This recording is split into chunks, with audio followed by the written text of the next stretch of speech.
Good afternoon. This is Rev Carolyn Harvill of the Louisville Center for Spiritual Living, and I welcome you for today to come and share with us just a little bit about what we did last Sunday and what's coming up in the future. We at LCSL strive to create an atmosphere and a place for people to grow spiritually and to create more of the lives that they want. Last Sunday was a little different. In preparing for the talk, I decided to tell stories. That's it, tell stories. I told a story and then I let people give feedback or what they got from the story or questions or whatever. And it turned out to be a lot of fun and really worked well. People really love stories, we all do. And they really loved having the opportunity to hear a story and then comment on it. So I will probably have another story Sunday somewhere in the future because I love to tell stories and it just worked so well. So today I'm going to tell you a story. Okay, there was a little bird and he was having a really good summer and a really good fall. And when all of his flock decided to fly south, they kept telling him he had to come with them, and he kept saying, "Oh, but it's so nice here. There's plenty of food, and I'm warming up, and it's so nice here. And that flying south, that's hard work. I'll come, but later." So he stayed, and he was the last bird, and he lived in a barn, or he spent a lot of time there, and he was getting colder and colder, and the food was getting less and less, and he thought, well, I should go. I should fly south. And then he thought, yeah, but it's a lot of work to fly south. I'll be okay. And then one day, he wasn't okay. He was pretty near frozen. He fell over on his back, and his little feet are sticking up in the air, and he's thinking, oh, this is it. I waited too long. Well, about that time, a cow walked by and dropped a patty on the little bird. Now, the patty was warm and it was soft and it warmed him up. That little bird began to thaw immediately. And pretty soon he knew he was going to be okay, that he was nice and warm, and he got so excited that he'd been saved, and he just stuck his head up and he just chirped like crazy. And he was just making all kinds of noise and having such a good time celebrating life. And a cat heard him, and the cat came by and dug him out of the patty and ate him. So that wasn't quite what he hoped for, but that's what he got. So there are several morals to this particular story. One is stick with your people. You know, we all have our group, and if we don't have our group, we can certainly find one in this day and age. Many people have found us on meetup.com, and they come, and that's wonderful. But find your group and stick with them, okay? We need the support of each other.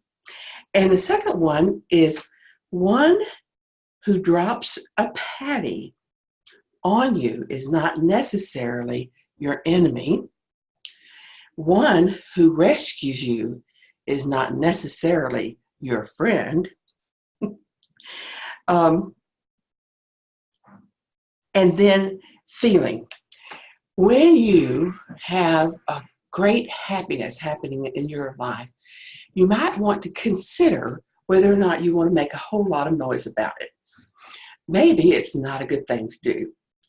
So those were some of the meanings that we came up with for that story. I've loved that story for years because I love he who rescues you is not necessarily your enemy. No, I got that wrong.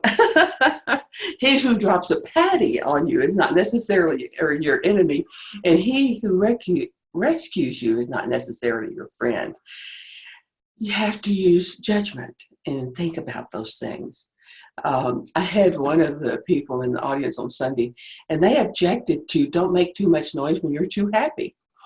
And I hadn't really thought about it that way, but I understood what she was saying. We celebrate life. We're happy people, and we don't mind sharing that with others. But sometimes when we're in a group and they don't know what we believe and they don't trust what we believe, and they think we may be going down a wrong path, we might not want to celebrate our latest manifestation. We might not want to tell them how wonderful it is to be one with the one, because they may jump on us and they will not understand. So that's why we choose people of like understanding. We go to classes and Sunday mornings, and we get encouraged to celebrate, and we get affirmed to live a life of joy. So that's one of the stories I told on Sunday. And I just wanted to mention to you that next week, our Vicki, our practitioner emeritus, will be bringing the talk. And she's going to be using material from Michael Beckwith, who has the Agape Church in Southern California. And it's about visioning. And the title of her talk is Visioning Your Life. She is just finishing up on a class about that and is very excited about the material. And so she'll be sharing some of that with everyone on Sunday. I hope you can join us.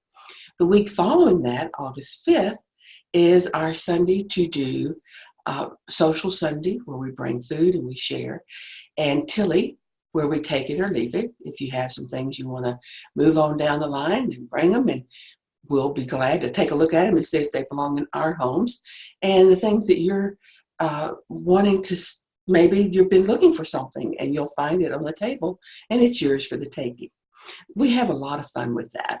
And so if you want to come be a part of that, we'd love to have you do that.